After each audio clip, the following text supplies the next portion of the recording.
She was standing on the shoulder of Route 9 in a white wedding dress. No car, no phone, no shoes, just bare feet on the hot asphalt. June sun hammering down like it had a grudge. The dress was ivory, long, the kind with little buttons all the way up the back. There was a veil still pinned to her hair, crooked, half falling down the side of her face. She wasn't waving anyone down, she wasn't crying, she was just standing there, arms at her sides, staring at nothing. Dora Reyes saw her from a quarter-mile out. Dora was running point that Saturday. Iron Magnolia Stories 12 bikes deep, heading back from a charity run in Henderson County. She had her dark eyes on the road the way she always did, reading it, the way you read a face when you're trying to figure out what it's not saying. And what that road was telling her from a quarter-mile out was, something is very wrong. She didn't slow down gradually. She cut throttle hard, right hand up.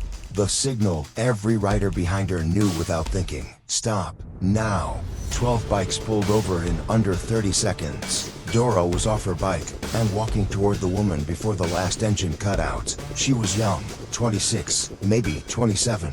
Brown hair pinned up, half of it loose now. Strands stuck to the side of her face from crying that had already dried in the heat. She had mascara tracked all the way down to her jaw. The dress had a long tear along the bottom hem, like she'd walked through brush, or run, or both. And her feet, Lord. The soles of her feet were red and raw. She'd been walking a while. Dora stopped 2 feet in front of her, not too close. Gave her space the way you give a spooked animal space. Not backing away, just not crowding. Hey, she said. The woman looked up. Her eyes were green and completely hollowed out. Not sad exactly. More like someone had just pulled the floor out from under everything she thought was real. And she hadn't figured out yet how to stand without it. I'm Dora. Short, simple. You need help. It wasn't a question. The woman's chin trembled once. She pressed her lips together hard, fighting it. Then she nodded. What's your name, honey? A breath. Claire Mathis. Okay, Claire Mathis. Dora looked at her feet, then back up. First thing, you're getting off this asphalt. She turned back to her club. Rocks, boots. Roxy, road captain, already had her spare riding boots off the back of her saddlebag. She didn't say a word, just walked over and crouched down and put them on Claire's feet like it was the most natural thing in the world. This big woman in full leather, kneeling on the side of the road to put boots on a stranger in a wedding dress. Claire looked down at Roxy and started crying again. Silent tears. The kind that come when someone does something kind at exactly the moment you've stopped expecting kindness from anyone. Dora put a hand on her shoulder. Steady. Come sit in the shade. Tell me what happened.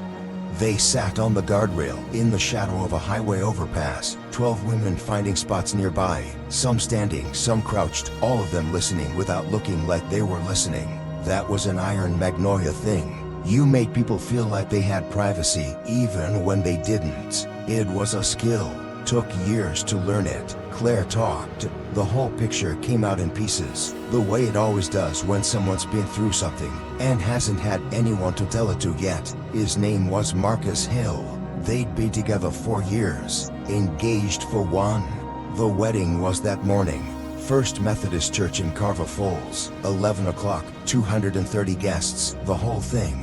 White roses, a band, a reception at the Lakewood Country Club that had cost her parents $60,000. She'd been at the church since 9. In her dress, flowers done, her mother crying happy tears in the corner. The photographer was already shooting, bridesmaids lined up, everything running exactly on time. Marcus never walked through the door. At first they thought traffic, then a car problem. Her maid of honor called his phone, straight to voicemail. His best man hadn't heard from him since the night before. By 11:30, the pastor was making excuses to 230 people in pews. By noon, the coordinator was trying to get the caterers to hold the food. By 12:15, Claire knew. She didn't scream, didn't collapse. She walked out the back door of the First Methodist Church in Carver Falls, still in her dress, and she started walking. She didn't know where she was going. She just knew she could not be inside that building one more second, with 230 pairs of eyes on her, like she was something that had broken. She'd been walking for 2 hours when Dora found her. Dora listened to all of it, without interrupting once.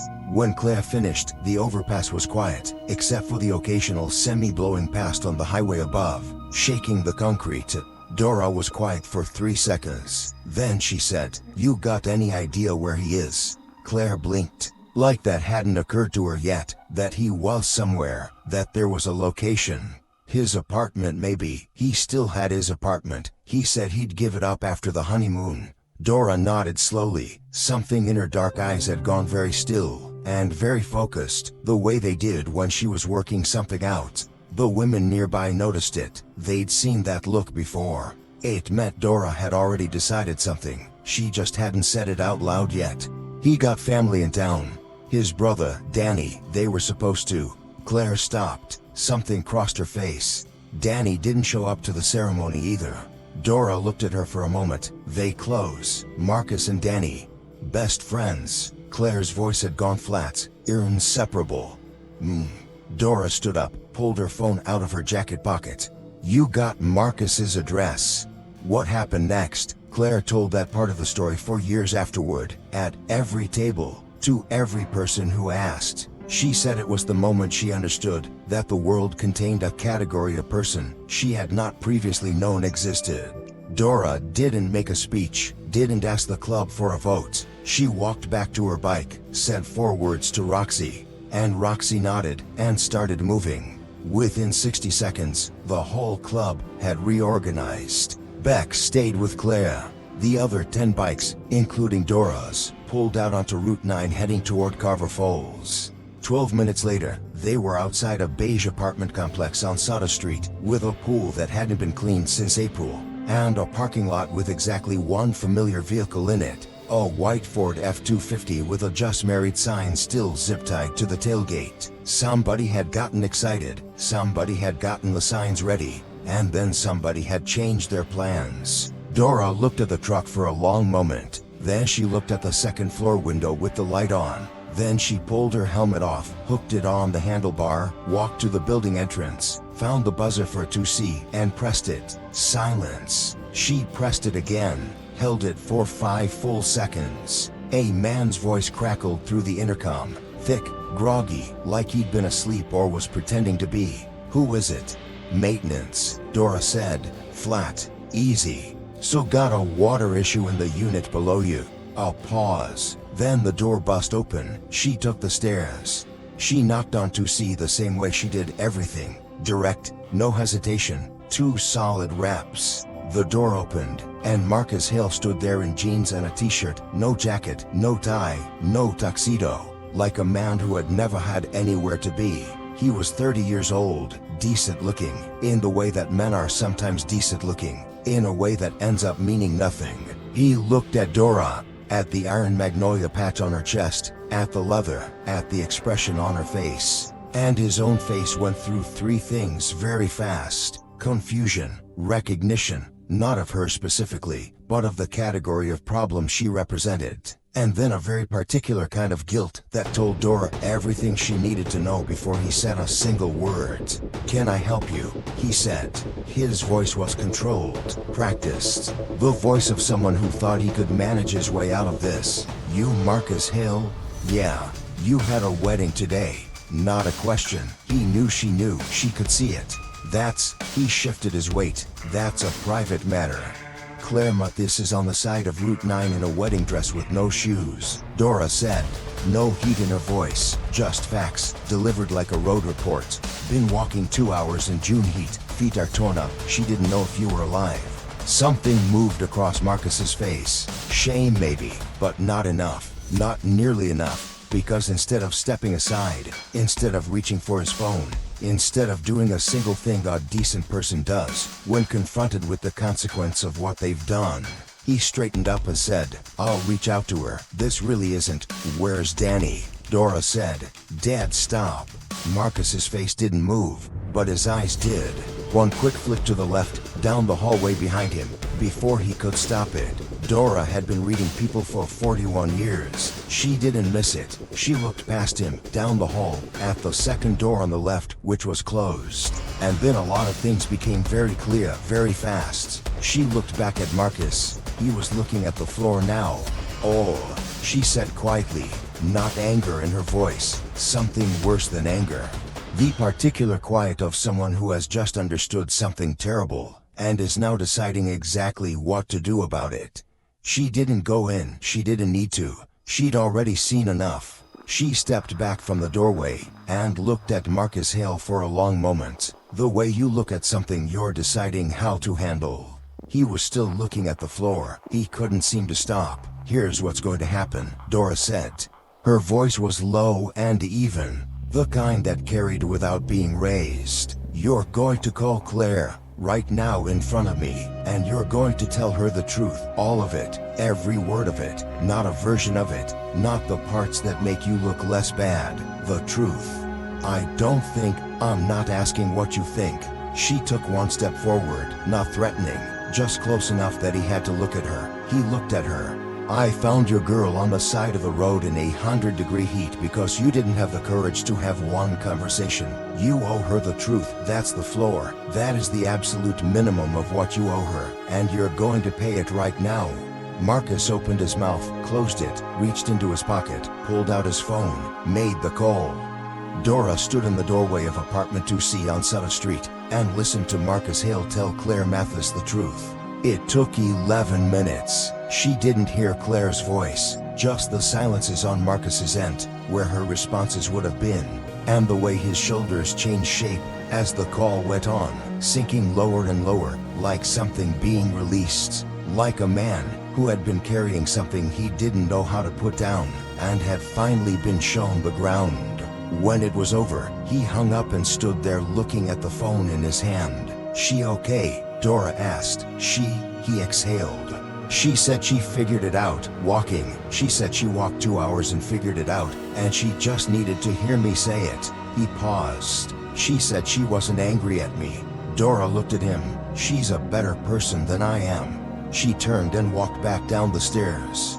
Bex had Claire sitting on the back of a parked bike, both hands wrapped around a bottle of cold water that had appeared from someone's saddlebag. Her veil was off, her hair was down. She looked like a woman who had been through something enormous, and had come out the other side of it still breathing, which is its own kind of strength. When Dora walked up, Claire looked at her. "He told you?" Dora said. "Yeah." Claire looked down at the water bottle in her hands. "He's been struggling with who he is for a long time. He didn't know how to tell me. He thought if he just went through with it." She stopped. "He thought he could make it work." Dora sat down beside her. Not on the bike, on the curb next to it, down at her level, eye to eye. "You angry?" Claire thought about it for a real moment. "I think I should be. I think I will be, later." She looked up. "Right now I'm just..." She let out a breath. "I gave him 4 years. I was ready to give him the rest of my life." Her voice didn't break, but it bent, and none of it was real. "The 4 years were real," Dora said. "You were real in them. That doesn't go away." Claire looked at her, the way she'd looked at her from the beginning, from that first moment on the roadside, like she was trying to understand what category of person this was, who put on a leather jacket and stopped for a stranger in a wedding dress, and went and got the truth for her what she was too broken to get it herself.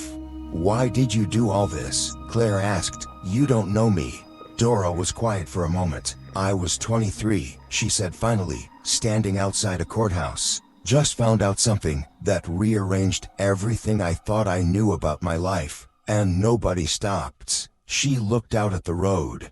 "I told myself if I ever had the chance to stop, I would." Claire looked at her for a long time. Then she did something that surprised even the Iron Magnolia woman who had seen a lot of things. She reached out and took Dora's hand, not dramatically, just reached out and held it. 2 women on a curb outside a beige apartment complex in Carver Falls, one in leathers, and one in an ivory wedding dress with a torn hem, holding hands on a Saturday afternoon. Dora let her. The Iron Magnolia stories didn't leave Claire on that curb. They also didn't take her back to her parents, not yet, because Claire wasn't ready for $60,000 of pity in one room. Instead, Rooster made a call. A friend with a house outside town, a porch, a dog named Gerald's, and the good sense to ask no questions. Claire spent that Saturday evening on that porch, bare feet on the railing, looking out at the tree line, with Bex and Carmen nearby, and Gerald the dog asleep on the steps. Dora drove to Claire's parents' house herself. She knocked on the door in her full Iron Magnolia cut, patch on the chest, rode in her boots, and told Claire's mother, a small woman named Diane, who had clearly been crying for hours, that her daughter was safe and okay, and needed one night before she came home. Diane looked at Dora for a long moment. "Who are you?" she asked. "Someone who stopped," Dora said. Diane nodded, like that was enough, like that was everything. Marcus Hill left Carver Falls 4 months later. There were no ugly public scenes, no social media wars, no mutual destruction. Claire did not go that route, not because she didn't have the right to, but because she said she was done spending energy on something that was already over. She spent that energy elsewhere. 6 months after the wedding that wasn't, Claire Mathis enrolled in nursing school. She sold the dress, not out of bitterness she said, but because it was a beautiful dress, and someone should get to wear it on a day that actually happened. She used the money to buy a second-hand motorcycle. She didn't know how to ride it yet, but she knew who to call. Dora Reyes got a text on a Tuesday morning in February, 8 months after Route 9. No greeting, no preamble, just a photo. Claire Mathis, on a bike, on an open road, hair down, not a veil in sight. Underneath it, 3 words: "I stopped crying." Dora looked at the photo for a long moment. Then she put the phone in her jacket pocket, started her engine, and rode. Because that's what you do. That's always what you do. Iron Magnolia.